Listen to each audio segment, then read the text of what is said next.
Here's one that, I think some people would argue, what have they done for me lately? The 23-11 team, what they fail to realize is Bubba Wallace. Like, he's probably almost the main reason for the success or the continuous drive up the ladder for the 23-11 team. It wasn't that long ago we were talking about 23-11 being in the 6th spot, 7th spot.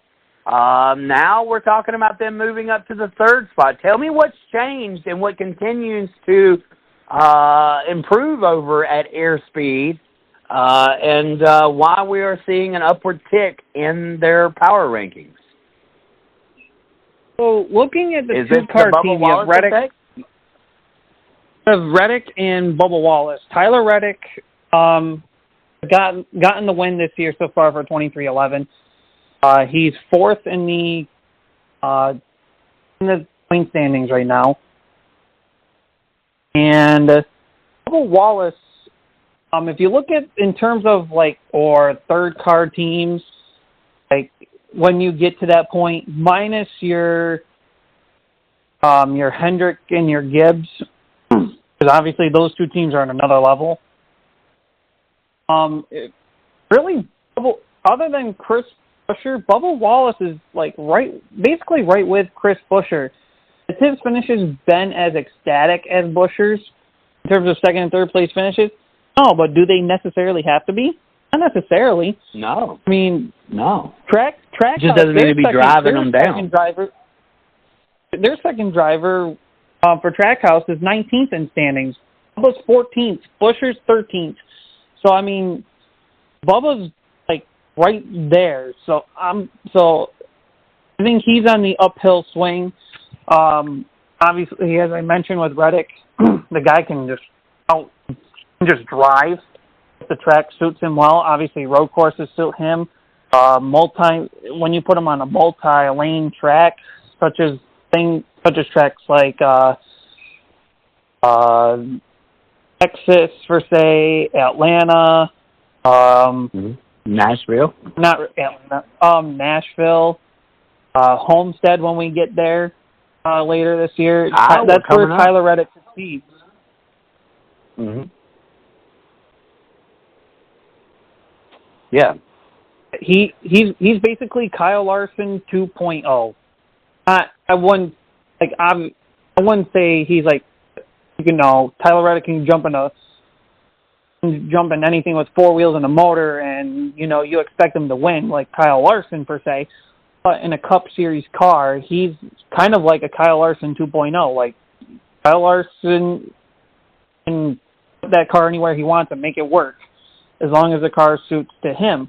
Reddick is the same deal. Very interesting that you say that, considering Tyler Reddick could have just as easily wound up at Hendrick Motorsports as he did Richard Childress Racing, based off the year that he drove for Junior Motorsports. They wrote Tyler Reddick off, I think, a year too early, and they didn't maximize the potential talent that Tyler Reddick had. I remember at Homestead with Dale Jr. and Kelly both basically just with their hands over their head, because they realized celebrating a championship with a driver that was not going to be returning to your race team was almost embarrassing. Because, I mean, the kid proved it. He proved that he was capable, and he's done nothing but prove his capability since. And Tyler Reddick, you made an interesting statement there, and we'll have to follow that, because I think this is the first place I've been known over the years to make bold statements, and I think that I've taught my co-host, Taz Taylor, that sometimes it is the bold that sets you apart from the rest. And he just made a very bold statement. He said Tyler Reddick is the next Kyle Larson. And so that means that 2311 has got to make sure that Tyler Reddick has what he needs to be that superstar.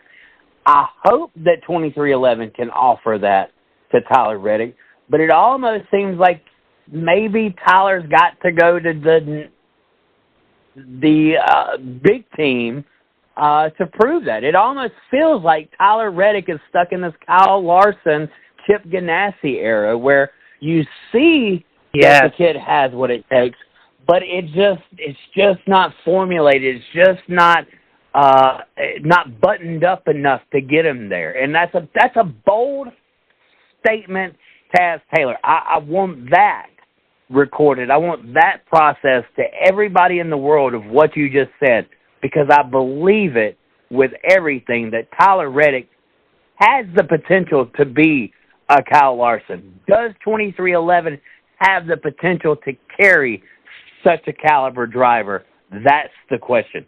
We may never see 2311 above this spot because of the top two teams that we're about to talk about. And, of course, you know what top two teams those are. We don't even have to even go into explanation of these two teams because they could basically be left eye, right eye.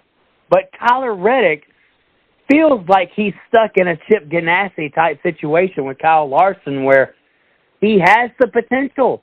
He has the know-how. But does he have the people and does he have the equipment? That's going to be the question. There lies the $1 million question.